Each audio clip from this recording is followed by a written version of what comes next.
മലയാള തനിമ ഒട്ടും ചോരാത്ത രീതിയിലാണ് ബ്രൂണയിലെ മലയാളികൾ ഓണം ആഘോഷിച്ചത്. ബ്രൂണയിലെ Indian high commissioner Nagma M Malik ആഘോഷങ്ങൾക്ക് വിളക്ക് തെളിയിച്ചു. മഹാബലിയെ വരവേറ്റതിനു ശേഷം വിവിധ കലാപരിപാടികൾ അരങ്ങേറി. കേരള തനിമയിലാണ് വേദിയിലും സദസ്സിലും ആസ്വാദകർ എത്തിയത്. കഥകളി, കോൽക്കളി, കുമ്മാട്ടിക്കളി, ദഫ്മുട്ട്, ചെണ്ടമേളം മുതൽ നൃത്തവും സ്കിറ്റും വരെ വേദികളെ സജീവമാക്കി. ആഘോഷങ്ങളുടെ ഭാഗമായി ബ്രൂണയിൽ 25 വർഷം പൂർത്തിയാക്കി നേട്ടം കൊയ്തവരെ ആദരിച്ചു.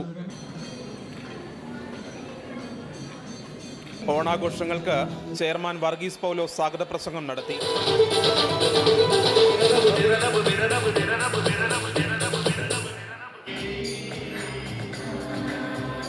പരിപാടിയുടെ വൻ വിജയത്തിന് സെക്രട്ടറി ജേക്കബ് രജനീഷ് നന്ദി രേഖപ്പെടുത്തി.